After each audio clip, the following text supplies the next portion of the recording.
صحابی کا حبیب اللہ، آج آپ نے آل عمران مکمل کی ہے، اس کی تلاوت مکمل ہوئی اور چوتھے پارے میں داخل ہو گئے۔ یہ بھی ایک طویل ترین سورہ ہے، 200 آیات اور 20 رکوعوں پر مشتمل،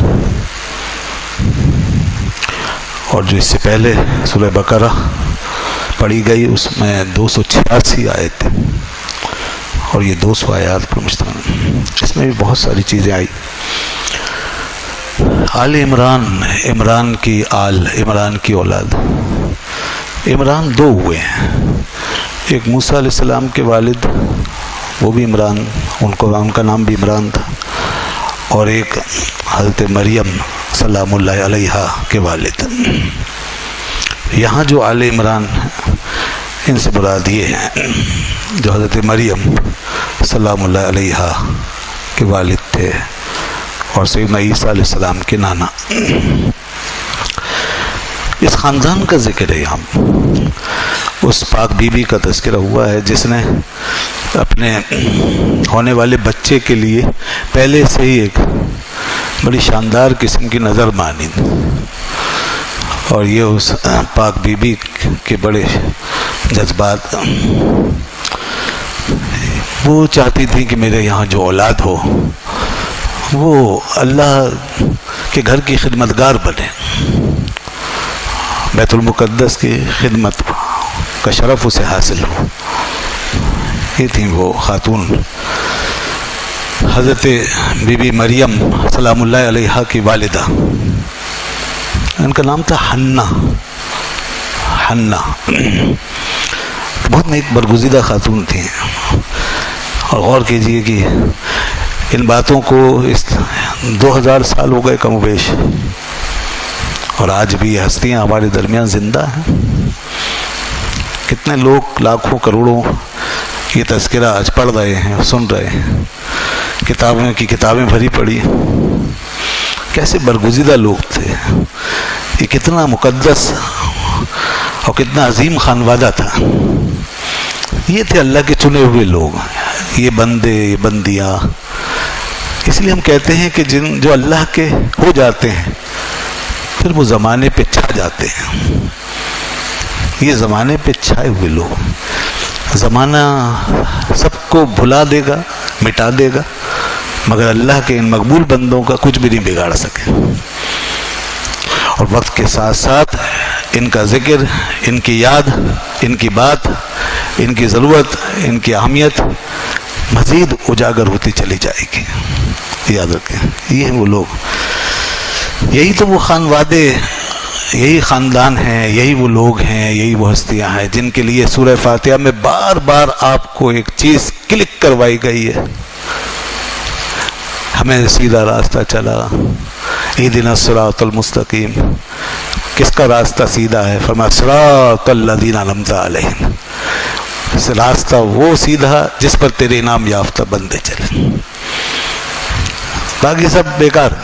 بس جو اللہ کے مقبول بندے، انعام یافتہ لوگ، ان کا راستہ ہے، اس پہ چلنا ہے۔ یہی سورہ فاتحہ بار بار ہمیں کلک کرتی ہے، ہمارے دماغ کو بار بار ٹینشن کرتی ہے، ہمیں بار بار متوجہ کرتی ہے کہ دیکھو یہ ہے سیدھا راستہ ان کا۔ اور پھر آگے قرآن آگے بار بار ان کا ذکر کر کے، ان ہستیوں کا، ان کے راستے کو ہمارے سامنے کلیئرلی بیان کر کے رکھنا چاہتا ہے تاکہ ہم بھٹکے نہیں۔ تو کیا آج ہماری بہنیں ان خواتین سے کوئی سبق سیکھیں گی جو میری بات سن رہی ہیں؟ ہر سال یہ تذکرہ ہوتا ہے اور یہ ذکر سنتی ہیں، کیا اس پاکیزہ ماحول کو سمجھنے کی کوشش کریں گی کہ گھرانے ایسے بھی ہوتے ہیں؟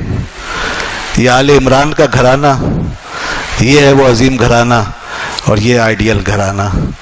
آج آپ بھی گھر بنا رہی ہیں، آپ بھی بچوں کی تربیت کر رہی ہیں، آپ کے اندر بھی اپنے بچوں کے لیے بڑے جذبات ہیں، بعض جذبات معقول ہیں اور بہت سے جذبات نامعقول ہیں، اور کوئی سمجھانے والا سمجھا نہیں سکتا ہوں۔ تو کیا قرآن کی بات بھی نہیں مانیں گے؟ کیا اب بھی نہیں سمجھیں گے کہ ہمارے لیے آئیڈیل کیا ہے، ہمیں اپنے بچوں کے لیے کیا سوچنا چاہیے، اور ان کو کس قسم کی گود ہمیں فراہم کرنی چاہیے؟ یہ اللہ نے اس لیے تو بتا دیا ہے. اس عورت کا ذکر، اس خاتون کا ذکر، اس پاک بی بی حضرت مریم کا ذکر، ان کی والدہ کا ذکر، یہ سب آپ کے لیے ہے تاکہ آپ ایک ایسی ماں بن سکیں، کچھ اس کردار کی جھلک آپ میں پیدا ہو سکے. اور میں بڑی ذمہ داری سے یہ بات کرتا ہوں، یہ اللہ کی کتاب ہمارے سامنے، آپ اللہ کے گھر میں بیٹھی ہوئی ہے. جب تک آپ کا کردار نہیں بدلے گا، اس قوم کے بچوں کا، جوانوں کا کردار بھی نہیں بدلے گا. جب تک آپ لوگوں کے اندر شعور پیدا نہیں ہوگا گھروں میں، اس وقت تک اس ملک کی گاڑی کبھی پٹری پر آ ہی نہیں سکتی. یہ قوم اسی طرح در بدر رہے گی. لوگوں نے بہت دور رہ کر بہت کچھ پک کر لیا اور سمجھ لیا. چینیوں کی ایک کہاوت بڑی مشہور ہے. کسی فلسفہ دان نے کہا تھا کہ تم مجھے اچھی مائیں لا دو، میں تمہیں اچھی قوم دے دوں گا. تو آج ضرورت ہے ایسی ماؤں کی کہ جیسی یہاں ہمیں بتائی گئی ہیں. اللہ تعالیٰ فرماتا ہے دیکھو عمران کی عورت کو، وہ کس طرح کی پاکیزہ جذبات سے لبریز، کتنی اچھی نظر مان رہی ہے. اس نے نظر مانی تھی کہ جو کچھ میرے بطن میں ہے، جو پیدا ہونے والا ہے، میں اس کو تیرے گھر کی خدمت کے لیے آزاد چھوڑنا چاہتی ہوں. کیسی اللہ والی خاتون ہے، کیسی اللہ سے محبت کرنے والی یہ عورت ہے. اپنے بچے سے محبت بعد میں کر رہی ہے، پہلے اس کا تعلق اس کے رب سے جوڑ رہی ہے. یہی محبت اصل محبت ہے.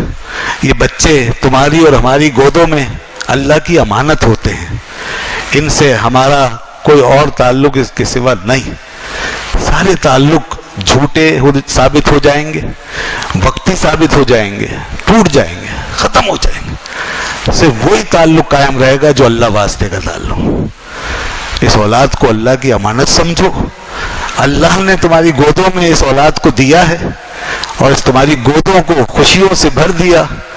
اب اس کا شکر ادا کرو اور پھر اسی سے پوچھو اے مالک تیرا یہ دیا ہوا تحفہ اب تم ہی بتا کہ اس کو کس کام میں لائیں اور اس کس کام پہ لگائیں. بس وہی بتا سکتا ہے جس نے پیدا کیا.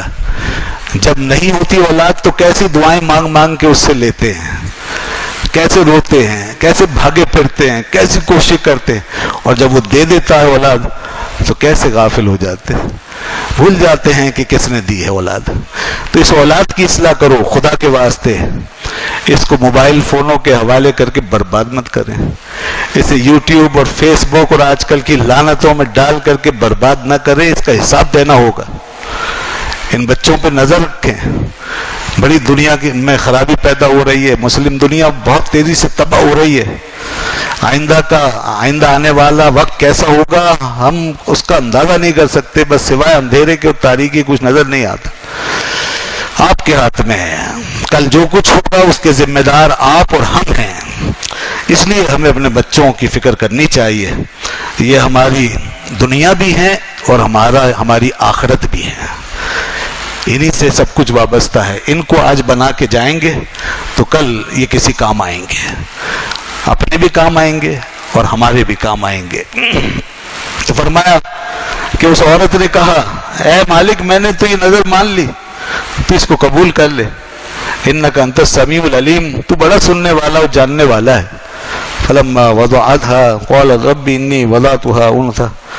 بس جب وہ بچہ جننے کا وقت آیا تو اس وقت ان کے ذہن میں یہ تھا کہ لڑکا پیدا ہوگا، مگر اللہ کی حکمت یہ تھی کہ وہ لڑکی ہو، تو لڑکی ہوئی. اب انہیں تعجب اس بات پہ ہوا. انہوں نے کہا انی وضعتها انثى، اے اللہ میں نے تو لڑکی جن دی اور نظر میں نے مانی تھی کہ تیری خدمت کے لیے، تیرے گھر کی خدمت کے لیے وقف کروں گی، اور وہاں تو کوئی لڑکی جا نہیں سکتی. تو اب یہ لڑکی میں نے جن دی تو میری نظر کا کیا ہوگا. یہ فکر تھی. لڑکی کی حقارت تحقیر مقصود نہیں تھی. انہیں اپنی نظر کی فکر تھی. اللہ میں نے لڑکی جن دی، میں نے تو نظر مانی تھی کہ تیرے گھر کے لیے وقف کروں گی. تو اب یہ لڑکی سے نظر کیسے پوری ہوگی. تو اللہ نے فرمایا واللہ اعلم بما وضعت. یہ لڑکی کون تھی؟ یہ حضرت بی بی مریم تھی. یہ وہ پاک بی بی دنیا کی عظیم الشان خاتون. کون لڑکی پیدا ہوئی ہے اللہ نے جس کے بارے میں فرمایا معمولی لڑکی نہیں تھی. یہاں تو فرمایا واللہ عالم بما ودعت، اللہ خوب جانتا تھا کہ اس نے کس کو جنا ہے. اللہ وَلَيْسَ الذَّكَرُ كَالْأُنثَىٰ، اور جو لڑکا ہوتا تو وہ اس لڑکی جیسا نہیں ہو سکتا تھا. آج ایک وہ لڑکی دنیا میں آئی ہے کہ جس کا نام رہتی دنیا تک دنیا کے نقشے پہ قائم رہے گا. یہ کون لڑکی ہے؟ یہ ہے پاک بی بی مریم سلام اللہ علیہا. قربان جائیں اس عظیم ہستی کے. وَإِذْ قَالَتِ الْمَلَائِكَةُ يَا مَرْيَمُ، جس کی خدمت میں فرشتوں نے کہا تھا آ کر اے مریم ان اللہ اصطفاکی، تجھے تو اللہ نے چن لیا ہے، تو کوئی عام بچی نہیں، تجھے اللہ نے چن لیا. وہ تو ہر کی، اور تجھے پاک صاف کیا. واصطفاکی علی نساء العالمین، اور سارے جہان کی عورتوں پہ تجھے منتخب کیا ہے. یہ ہے وہ. پھر حکم آیا یا مریم اقنتی لربکی، یہ ہیں عظیم لوگوں کی نشانی اور ان کا کردار. فرمایا اے مریم اب تم اپنے رب کی بندگی کرتی رہو، بس عبادت میں ڈھلی رہو. وسجدی ورکعی، سجدہ کرو، رکوع کرو، مع الراکعین، رکوع کرنے والوں کے ساتھ. تو وہ حضرت بی بی مریم سلام اللہ علیہ تشریف لائیں دنیا میں. عیسیٰ علیہ السلام کی والدہ، ان کی والدہ نے کہا انی سمیتها مریم، میں نے اس کا نام مریم رکھا. وَإِنِّي أُعِيذُهَا بِكَ وَذُرِّيَّتَهَا مِنَ الشَّيْطَانِ الرَّجِيمِ، اور میں نے اس کو تیری پناہ میں دیا اور اس کی ذریت کو تیری پناہ میں دے دیا شیطان رجیم سے. پھر کیا ہوا؟ فَتَقَبَّلَهَا رَبُّهَا بِقَبُولٍ حَسَنٍ، اللہ نے ان کی اس دعا کو، ان کی اس نظر کو بہت خوبصورت طریقے سے قبول فرما لیا ان کے رب نے. وَأَنبَتَهَا نَبَاتًا حَسَنًا، اور اس بچی کو بہت عمدہ طریقے سے پروان چڑھایا. وَكَفَّلَهَا زَكَرِيَّا، اور پھر وہ بچی اس مرتبے کو کیوں نہ پائے، اس کا کفیل، ان کے نگران، ان کے مربی حضرت زکریا علیہ السلام کو بنایا. یہ خالو تھے حضرت بی بی مریم کے، خالو تھے حضرت زکریا علیہ السلام. چنانچہ آپ ہی بیت المقدس کے اس وقت نگران اعلیٰ تھے، اور تمام عابدین و زاہدین جو وہاں بیٹھے ہوتے تھے اپنے اپنے حجروں میں اعتکاف میں اور عبادتوں میں مصروف ہوتے، ان سب کی نگرانی اور تربیت سیدنا زکریا علیہ السلام کرتے تھے. انہی کے لختے جگر تھے ان کے بیٹے حضرت یحییٰ علیہ السلام. پہلے بے اولاد تھے، ان کی یہاں کوئی اولاد نہیں تھی، ان کی تمنا تھی میری بھی کوئی اولاد ہو. حضرت بی بی مریم کو دیکھا تو اور زیادہ خواہش ہوئی کہ مجھے بھی کوئی اولاد ملے اور وہ بھی ایسی عابد و زاہد ہو. اب دیکھیے وہ ان کے لیے، حضرت بی بی مریم کے لیے قانون بنا اللہ کی طرف سے کہ اس بچی کو روایت سے ہٹ کر ایک الگ حجرہ دیا جائے بیت المقدس میں، اور یہ بچی وہاں رہے گی، اس کی خاص طور پہ تربیت ہو. لہذا ایک بچی وہاں قبول کر لی گئی، باقی سب اطراف میں حجرے مردوں کے لیے، لڑکوں کے لیے، اور ایک حجرہ الگ باپردہ انتظام اس بچی کے لیے. وہاں کوئی اور جا نہیں سکتا تھا، وہ باپردہ انتظام ہوتا تھا. حضرت زکریا علیہ السلام جاتے تھے اور آپ ان کی دیکھ بھال کرتے. کلما دخل علیہ زکریا المحراب، اللہ نے فرمایا جب زکریا ان کے محراب میں جاتے، جب بھی جاتے تو پھر کیا دیکھتے؟ وجد عندها رزقا، ان کے حجرے میں پہلے سے ہی بڑے تازہ قسم کے پھل رکھے ہوئے ہوتے تھے. رزق رکھا ہوتا، پھل رکھے ہوتے، وہ یہ دیکھتے تھے. اور حالانکہ چابی ان کے پاس ہوتی تھی، وہ خود کھولتے تھے، کوئی اور جا نہیں سکتا تھا. وہ دیکھتے یہ کون آیا، پھل لے کر آیا، رکھ گیا، یہ کیا ماجرا ہے؟ قال یا مریم انا لکی ھذا، اے مریم یہ تمہارے پاس پھل کہاں سے آتے ہیں؟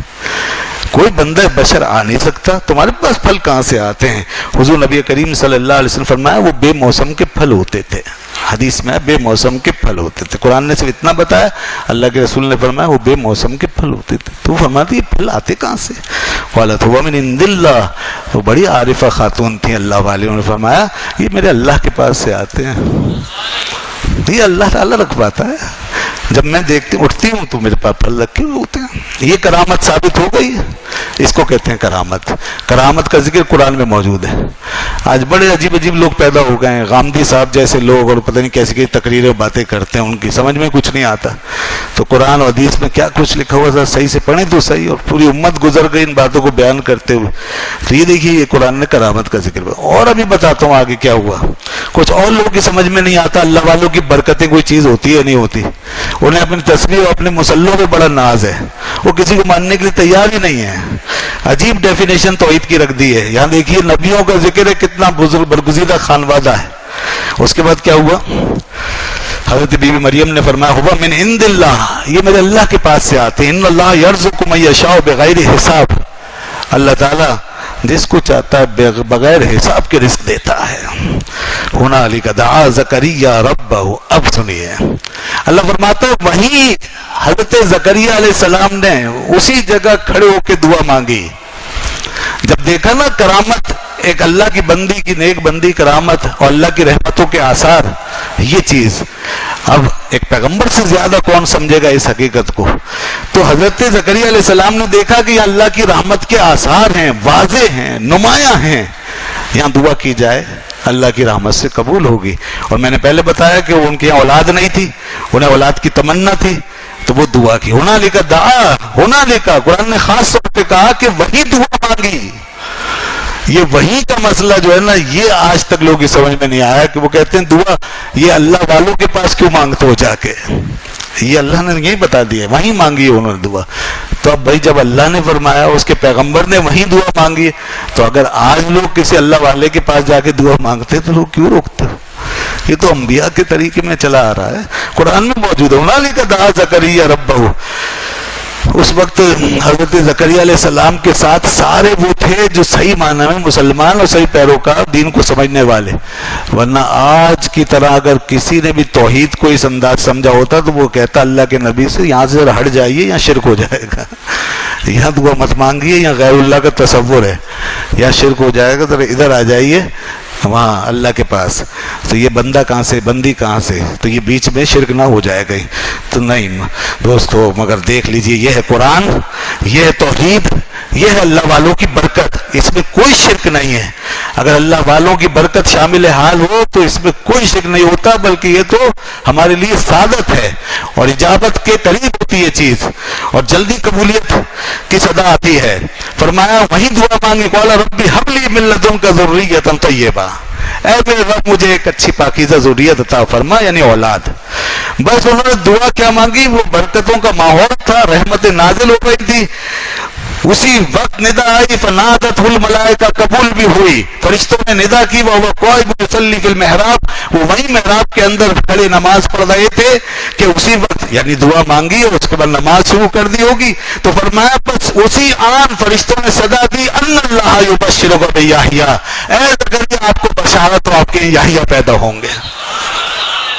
اب بشارت ہو آپ کو, یہ یحییٰ پیدا ہوں گے, مصدقا بکلمۃ من اللہ وسیدا وحصورا ونبیا من الصالحین. یہ یحییٰ علیہ السلام کی شان بیان کی اللہ نے یہاں پر. فرمایا وہ تصدیق کریں گے اب اللہ کے اس کلمے کی جو پاک بی بی مریم سے نکل کر آئے گا دنیا میں, اور وہ کون ہے؟ حضرت عیسیٰ علیہ السلام, کلمۃ اللہ, اللہ کا کلمہ.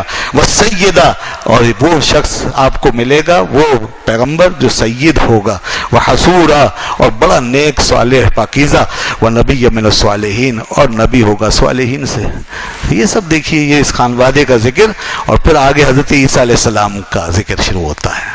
اب وہاں بی بی مریم کا ذکر وہاں تک پہنچا. اس کے بعد پھر کیا ہوا, پھر اس پاک بی بی سے جو ہستی دنیا میں تشریف لائی, سبحان اللہ, اللہ تعالیٰ نے ان کی شان بیان کی. اذ قالت الملائکۃ یا مریم, اے مریم تم بھی بشارت سنو.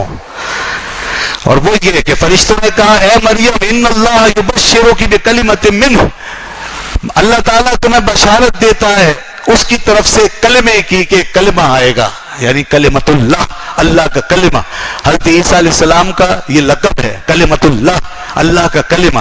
یہ کیوں کہا گیا ان کو؟ اصل میں وہ پیدا جس شان سے ہوئے ہیں نا, اس میں ان کی پیدائش میں یہ عام طریقہ کار اور عادت کے مطابق طریقہ کار داخل نہیں تھا. وہ جس انداز سے پیدا ہوئے, جیسے اور لوگ پیدا ہوتے ہیں اس طرح پیدا نہیں ہوئے. وہ صرف ایک عورت سے پیدا ہوئے, اور وہ حضرت جبرائیل کی پھوک سے پیدا ہوئے. تو یہ معاملہ ایسا تھا جیسے کہ کلمہ کن, بس کہا گیا ہو جاؤ, ہو گیا بس. یاد رکھیے گا اللہ کی یہ شان کہ ہم سمجھتے ہیں شاید جو پروسیس چل رہا ہے اسی طرح سے ہوگا سب, اس کے علاوہ کوئی صورت نہیں.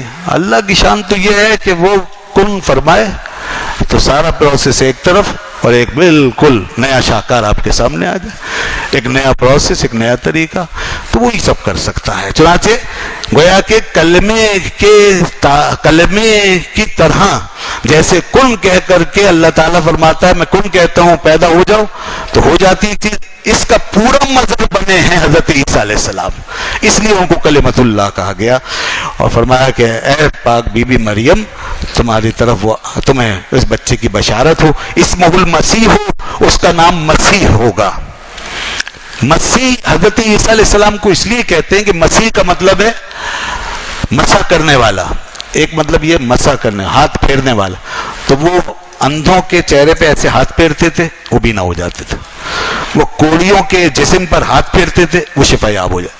ایک مسیح کا مطلب یہ ہے, اور ایک مسیح کا مطلب ہے سیاحت سے بنا ہے, یہ سیاحت سے نکلا ہے مسیح, یعنی بہت سیاحت کرنے والا, کیونکہ ساری زندگی زاہدانہ اور راہبانہ زندگی اختیار فرمائی, زاہدانہ زندگی اختیار فرمائی, گھر نہیں بنایا, شادی نہیں کی, تو اسی طرح سفر کرتے چلتے رہتے تھے, تو سیاحت میں رہتے, اس لیے مسیح کہا گیا.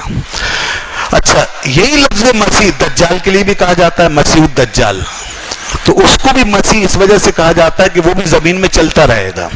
جب وہ آئے گا نا تو زمین میں چلتا رہے گا, وہ کسی ایک جگہ نہیں رہے گا, وہ ہر جگہ جائے گا, ہر کونے میں جائے گا, ہر خطے میں جائے گا. یہ حدیث سے میں بتا دیا, تفصیل بتا دی. اللہ کے رسول نے فرمایا ہر جگہ جائے گا, لیکن جب مکہ اور مدینہ میں آنا چاہے گا تو یہاں نہیں آ سکے گا. یہاں فرشتے کھڑے ہوں گے, نہ مکے میں داخل ہو سکے گا نہ مدینے میں, تو وہ چلتا رہے گا, اس لیے اس کا نام بھی مسیح ہے.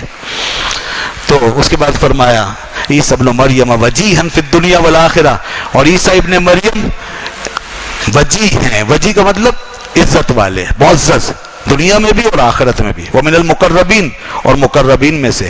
ویکلم الناس فی المہد وکہلا, اور کلام کرے گا وہ بچہ پنگوڑے میں, جھولے میں, وکہلا, اور بڑی عمر میں. ومن الصالحین, اور نیکوں میں سے ہوگا.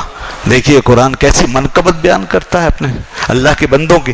وہ قالت, اچھا اس کے بعد آگے آئیے, آگے میں ایک چیز جو خاص طور پہ بتانا چاہتا ہوں وہ یہ, پھر فرمایا پھر وہ جب آئے گا دنیا میں, انی قد جئتکم بآیۃ من ربکم, وہ لوگوں سے کہے گا کہ میں تمہارے پاس تمہارے رب کی نشانی لے کر آیا ہوں. انی اخلق لکم من الطین, میں مٹی سے ایک چیز بناتا ہوں, کہیۃ الطیر, پرندے جیسی. فانفخ فیہ, میں اس میں پھونکوں گا, فیکون طیرا باذن اللہ, تو اللہ کے حکم سے پرندہ بن جائے گا. میں یہ کروں گا اور اس کو تم دیکھو گے کہ پرندہ بن جائے گا اللہ کے اذن سے. وَأُبْرِئُ الْأَكْمَحَ وَالْأَبْرَصَ, اور میں مادرزاد اندھا اور کوڑیوں کو شفا یاب کر دوں گا. کیا کہہ رہے ہیں؟ میں کر دوں گا. اور فرما رہے ہیں آپ میں کر دوں گا. اب کوئی یہ کہے کہ کوئی نہیں کر سکتا, کوئی کچھ نہیں کر سکتا, کوئی نہیں دے سکتا, کوئی شفا نہیں دے سکتا, کوئی آپ کو کام نہیں آ سکتا, یہ کیا بات ہے؟ قرآن فرما رہا ہے, اللہ کے بندے کہہ رہے ہیں میں کر دوں. اور ہم یہ کہتے ہیں کہ یہ سب اللہ کے اذن سے, اللہ کے حکم سے. شرک کہاں ہوا؟ آگے خدا رہا وَأُحْيِي الْمَوْتَى, اور میں مردوں کو زندہ کروں گا بِإِذْنِ اللَّهِ, اللہ کے حکم سے. یہ سب ہے اللہ کے حکم سے. اس لیے شرک کی جڑ کٹ گئی. اور دنیا میں جہاں بھی کئی مسلمان ہیں وہ یہی سمجھتے ہیں کسی کے لیے بھی کوئی فضیلت, کوئی خوبی, کوئی تصرف, کوئی قدرت اللہ کے حکم سے. بس ختم ہو گئی بات. یہی بات ہمیں قرآن کہتا ہے وَأُنَبِّئُكُم بِمَا تَأْكُلُونَ وَمَا تَدَّخِرُونَ فِي بُيُوتِكُم. آج لوگ کہتے ہیں کہ کسی کو پیٹھ پیچھے کی خبر نہیں, یہاں تک کہ اللہ کے نبی کو بھی پیٹھ پیچھے کی خبر نہیں ہوتی.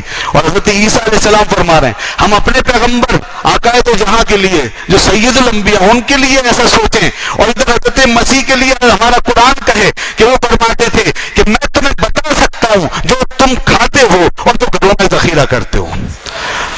بتائیے کہ عیسائی اگر یہ کہے کہ ہمارا پیغمبر تو گھروں کی خبر دے دیا کرتا تھا, اور آج امتی محمد رسول اللہ کا یہ کہے کہ ہمارا پیغمبر پیٹھ پیچھے کے بارے میں بھی نہیں جانتا تھا, تو پھر وہ کہیں گے آپ ایسا کریں عیسائی بن جائیں.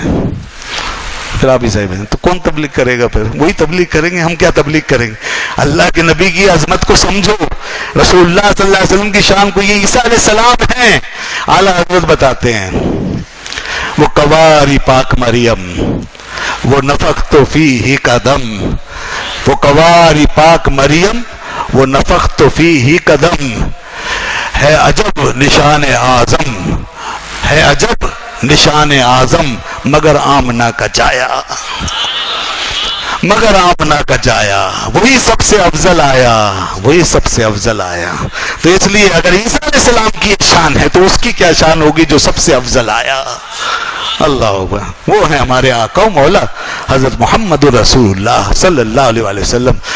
حضور نے فرمایا لوگوں میں انی اسمع ما لا تسمعون، میں تو وہ سنتا ہوں جو تم نہیں سن سکتے، وارا ما لا ترون، اور وہ دیکھتا ہوں جو تم نہیں دیکھ سکتے، میں تمہارے دلوں میں چھپا ہوا خشوع بھی دیکھتا ہوں اور تمہارے اوپر جو ارکان ہیں رکوع سجود یہ بھی دیکھتا ہوں، حالانکہ میں نماز میں آگے ہوتا ہوں، تمہارا ظاہر بھی دیکھتا ہوں اور باطن بھی دیکھتا ہوں۔ یہ حدیث ہے، لا یخفی علی رکوعکم ولا خشوعکم، یہ بخاری میں الفاظ فرمایا کہ میں تمہارا رکوع بھی دیکھتا ہوں خشوع بھی دیکھتا ہوں۔ تو اس لیے جو یہ کہتا ہے کہ حضور کو پیٹھ پیچھے کی خبر نہیں تھا، اس میں یہ کہاں سے ہے؟ کیسی عجیب بات ہے، کتنی بڑی بے ادبی والی بات ہے۔ تو یہ سب حضرت عیسیٰ علیہ السلام کے حوالے سے ذکر آیا ہے۔ اور ذرا غور فرمائیے کہ یہ اس قوم سے بات کی جا رہی ہے جو عیسیٰ علیہ السلام کو اللہ کا بیٹا کہتی ہے۔ پہلے وہ بیٹا کہہ چکی ہے، شرک، واقعی شرک کر چکی ہے، عیسائی شرک کر رہے ہیں، عیسیٰ علیہ السلام کو خدا کا بیٹا مان رہے ہیں۔ تو بعض لوگ یہ کہتے ہیں، ہمیں سمجھاتے ہیں بھائی زیادہ فضائل مت بیان کیا کرو، لوگ شرک کرنے لگ جاتے ہیں، اس لیے چونکہ لوگ اب بہت شرک میں مبتلا ہو گئے اس لیے ان کی شان کو کم کرو، بلکہ بائی پاس کر جاؤ اور نظر انداز کر جاؤ، بس توحید کی بات کرو، توحید پہ زور دو، کیونکہ زیادہ بات پیغمبر کی تو شرک شروع ہو جائے گا۔ اب ذرا سوچئے کہ ان کا فلسفہ یہاں کیسے یہاں ایکسیپٹیبل ہو سکتا ہے۔ اس قوم کو کہا جا رہا ہے یہاں کہ جو پہلے شرک کر چکی، تو اگر یہ فلسفہ درست ہے کہ شرک کے ماحول کو روکنے کے لیے ضروری ہے کہ شانیں کم کرو، گھٹاؤ، نفی کرو، چھپاؤ، تو اللہ تعالیٰ نے یہ بات کیوں نہیں کی؟ اللہ نے پھر اس قوم کے آگے عیسیٰ علیہ السلام کی ایسی شانیں کیوں بیان کر دی؟ تو چاہیے تو یہ تھا پھر اگر یہ بات درست ہے تو اللہ تعالیٰ یوں کرتا کہ بھئی عیسیٰ علیہ السلام کو کوئی کمال ومال حاصل نہیں تھا، وہ میرے ایسے ہی بندے تھے، بس تم خواہ شرک میں مبتلا ہو گئے ہو، وہ ایسے ہی تھے، وہ وغیرہ وغیرہ جیسے ہی لوگ باتیں کرتے، نعوذ باللہ میں اپنی زبان پہ نہیں لا سکتا۔ تو اللہ نے تو ایسا نہیں فرمایا، اللہ نے فرمایا یہ ہے حضرت مسیح کہ جن کی شان یہ کہ ایک مٹی کا جمع کر کے کچھ مٹی کو تھوڑا سا پرندے کی شکل میں پھونک مارے تو وہ زندہ ہو کے پرندہ بن جائے، کسی مردہ کو ہاتھ لگا دیں تو زندہ ہو جائے، کسی بیمار کو ہاتھ لگا دیں تو وہ بھاگنے دوڑنے لگے۔ یہ سب باتیں عیسیٰ علیہ السلام کی شان کی بیان کی، تو اس سے پتہ چلا کہ یاد رکھیے گا کہ وہاں تو حقیقتاً شرک تھا، پھر اللہ نے اپنے نبی کے فضائل میں کمی نہیں کی اور سب کچھ بتایا جو اللہ نے اپنے پیغمبروں کو دیا۔ یہاں تو اللہ نہ کرے کوئی ایسا شرک ہو، کوئی شرک نہیں، لوگوں کو وہم ہوا، خواہ لوگوں کی قسمت ماری گئی، محروم ہوئے جو اللہ کے آخری پیغمبر سید الانبیاء کی شان کے حوالے سے اس قسم کی فکر میں پڑ گئے، اور حال یہ ہوا کہ ذکر روکے فضل کاٹے، اعلیٰ حضرت کہہ رہے ہیں ذکر روکے فضل کاٹے، نقص کا جویا رہے، نقص یعنی کمی، اس کا متلاشی رہے، نقص کا جویا رہے، ذکر روکے فضل کاٹے، نقص کا جویا رہے، پھر کہے مردک کے امت ہو رسول اللہ کی، پھر کہے مردک کے امت ہو رسول اللہ کی۔ ذرا غور کیجئے کہ قرآن تو عیسیٰ علیہ السلام کی وہ شانیں بتائے اور ہم اپنے پیغمبر اسلام آقا نامدار کی شان کے بارے میں ڈنڈی مار جائیں اور کوئی شان بیان کرتے ہوئے کترائیں۔ مجھے حیرت ہے، لوگوں نے پوری تفسیریں کی، مگر وہ آیت جہاں پہ اللہ نے اپنے پیارے حبیب کے بڑے اعلیٰ اوصاف بیان فرمائے، وہ جو فرمایا نا لقد جاءکم رسول من انفسکم عزیز علیہ ما عنتم حریص علیکم بالمؤمنین رؤوف الرحیم، میں کیا نام لوں، تفسیر اٹھا کے دیکھیے، آج بہت پڑھی جاتی ہے تفسیریں، اس آیت کے نیچے کوئی تفسیر ہی نہیں ہے، پورے قرآن کی تفسیر، اس آیت کی کوئی تشریح نہیں۔ تو یہ عجیب بات ہے، اللہ نے جہاں اپنے پیارے حبیب کی خود شان بیان فرمائی ہے، ہمیں اس شان کا تذکرہ کر کے اللہ کی بارگاہ میں قرب حاصل کرنا چاہیے۔ اللہ نے قرب کے زینے بنا دیے ہمارے لیے، جتنا ان کا نام لوگے اتنا اللہ کی بارگاہ میں مقبول ہو جاؤ، جتنا ان ہستیوں کا ذکر کرو گے اتنا ہدایت کا راستہ روشن ہو جائے گا۔ ایک بات اور عرض کر دوں، اگرچہ ٹائم تو ہو گیا، بس توجہ آپ کی دلاتا ہوں، یہودیوں کا آگے ذکر آیا اور یہ بتا دیا گیا کہ یہ قوم یہود جو ہے یہ وہ قوم ہے کہ جو خود سے قائم نہیں رہ سکے گی. یہ بات قرآن میں 2-3 جگہ پر آئی ہے، کم از کم 2 جگہ پر.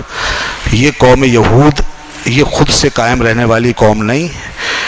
فرمایا کہ ضربت علیہم الذلۃ ضربت علیہم الذلۃ الا بحبل من اللہ او حبل من الناس. ان پر اللہ نے ذلت مسلط کر دی ہے. فرمایا کہ ضربت علیہم الذلۃ اینما ثقفوا، جہاں بھی رہیں، الا بحبل من اللہ وحبل من الناس، سوائے اس کے اللہ کی رسی کے ذریعے سے ٹھہریں گے یہود، یا لوگوں کی رسی کے ذریعے. رسی سے مراد عہد ہوتا ہے، معاہدہ، اس کے ذریعے سے ٹھہریں گے. اللہ کی رسی سے مراد ایمان لے آئیں تو یہ قائم ہو جائیں گے، یا مسلمانوں کے ماتحت آ کے پرامن شہری بن جائیں تو یہ قائم رہیں گے. یہ اللہ کی رسی ہے. دوسرا وحبل من الناس، یا لوگوں کی رسی ان کو روک کے رکھے گی، یعنی لوگوں کا پیچھے سے سہارا. وہ کون ہوں گے؟ وہ کوئی بھی ہوں. جیسا کہ آج بھی آپ دیکھ رہے ہیں کہ امریکہ اور یورپین طاقتیں آج ان یہودیوں کو سہارا دیے ہوئے ہیں. آپ نے دیکھا وہ ٹرمپ یہاں سے فارغ ہو کے سیدھا کہاں پہنچا؟ وہ پوری فیملی کہاں گئی؟ سیدھا وہیں. تو یہ سیدھے وہاں پہنچے، اور یہ بھی تاریخ کا واقعہ ہے شاید کہ پہلی دفعہ فلائٹ یہاں سے سیدھی تل ابیب پہنچی. تو بہرحال یہ ہے وہ سہارا ان یہودیوں کو. آج اللہ نے فرما دیا اگر یہ سہارا ہٹ جائے، یہ دونوں سہارے نہ رہیں تو یہودی قائم نہیں رہ سکتے، نہیں رہ سکتے. یہ طے ہے. فرمایا ہم نے ان پر ذلت مسلط کی ہے. ذلت کس کو کہتے ہیں؟ 2 چیزیں فرمائی، ایک ذلت اور ایک مسکنت. ذلت ہوتی ہے جب باہر کی امداد کسی کے ساتھ نہ ہو، تو جو بے سہارگی ہوتی ہے اس کو کہتے ہیں ذلت. یہ بے سہارا ہیں، ان کو کوئی امداد، یہ ایسے ہی رہیں گے بغیر امداد کے. اگر امداد پہنچے گی تو کھڑے ہوں گے، ورنہ یہ بے سہارا ہیں. یہ اللہ نے سب فرما دیا، ان پہ ذلت مسلط ہے. اگر کوئی وقتی سہارا ملے گا تو کھڑے ہوں گے، ورنہ بے سہارا رہیں گے. یہ دنیا کی واحد قوم ہے جو بغیر سہارے کے ذلیل ہو جائے، وہ ذلیل قوم ہے یہ. اور دوسرا مسکنت کیا چیز ہوتی ہے؟ مسکنت جو اندر سے انسان کو، اس کی شخصیت کو قائم رکھتی ہے. انسان کے لیے ایک عزت نفس ہوتی ہے، ایک ذلت نفس ہوتی ہے. فرمایا ہم نے ان کے اندر ذلت نفس مسلط کر دی ہے. ذلت نفس یہ اندر کی وہ مسکینی ہوتی ہے، وہ محتاجی ہوتی ہے، وہ بے مائگی ہوتی ہے کہ انسان اگر سب کچھ بھی پالے تو پھر بھی اندر سے ذلیل ہی رہتا ہے، پھر بھی اندر سے حقیر رہتا ہے. تو اوپر سے بھی حقیر بے سہارا ہیں، اندر سے بھی حقیر بے سہارا ہیں. یہ وہ قوم ہے. وقتی طور پہ سہارا ملے گا تو ملے گا، ورنہ یہ قوم ایسی نہیں ہے کہ دنیا کے اندر قائم رہے. اللہ نے فرما دیا ہم نے ان پر یہ چیز مسلط کر دی ہے. اور واقعی آج اس قوم کا حال یہ ہے کہ مسکینی اس قوم کے اندر ایسی گھسی ہوئی ہے، ان کے رگ رگ کے اندر، کہ یہ قوم دنیا میں اقتدار کے لیے، مال کے لیے، دولت کے لیے کوئی بھی بڑے سے بڑا حقیر کام، ذلیل کام کرنے کے لیے ہر وقت تیار ہے. یہ وہ قوم ہے واحد جو کوئی بھی بڑے سے بڑا حقیر کام اور ذلیل کام کرنے کے لیے تیار رہتی ہے. ان کے اندر سے مسکنت ہے، ان کے اندر کہ حقیر لوگ ہیں. عزت نفس ان کے اندر کبھی پیدا نہیں ہو سکتی. کتنے بڑے بڑے جھوٹ پر چلتے ہیں یہ. انہوں نے نبیوں کی بارگاہ میں کہا اللہ نے ہم سے عہد لیا ہے. آگے یہ آیت آئی ہے ان اللہ عہد الینا، اللہ نے ہم سے عہد لیا ہے اللہ نؤمنا، کہ ہم کسی نبی پر ایمان نہ لائیں حتی یأتی بقربان، یہاں تک کہ وہ قربانی لے کر آئے، تأکل النار، جس کو آگ کھائے. یہ حضور نبی کریم صلی اللہ علیہ وسلم کو جواب دے رہے ہیں. اللہ نے فرمایا کہ تم یہ بات کیسے کہتے ہو؟ تم نے اگر یہ بات صحیح ہے کہ اللہ نے تم سے کوئی ایسا عہد کیا ہے، اگر یہ بات صحیح ہے تو یہ بتاؤ کہ ماضی میں جو انبیاء یہ قربانی لے کر آئے تھے اور نشانیاں لے کر آئے تھے، تم نے ان کو قتل کیوں کیا؟ اگر تم واقعی اندر سے مخلص ہو اور بات صحیح کر رہے ہو، سنجیدہ ہو، تو پہلے نبیوں کو قتل کیوں کیا تم نے؟ تو تم یہ کہتے ہو کہ حضور نبی کریم صلی اللہ علیہ وسلم ایک ایسی قربانی لائیں جس کو آگ کھا جائے تو یہ تم ایمان لے آؤ گے؟ نہیں لاؤ گے، اس لیے کہ تم اپنے نبیوں کو قتل کر چکے. دیکھا آپ نے کتنا بڑے جھوٹ کا سہارا لیا. اسی طریقے سے آج بھی یہودیوں کے اندر ایک بہت بڑا جھوٹ جس کے بعد دنیا کو انہوں نے مجبور کر دیا ہے، ایک بہت بڑا جھوٹ ہے جس کے سہارے کھڑے ہو رہے ہیں، کھڑے ہونا چاہتے ہیں، اور وہ ہے ہولوکاسٹ. ہولوکاسٹ کا جھوٹ، یہ وہ جھوٹ ہے دنیا کا آج کا سب سے بڑا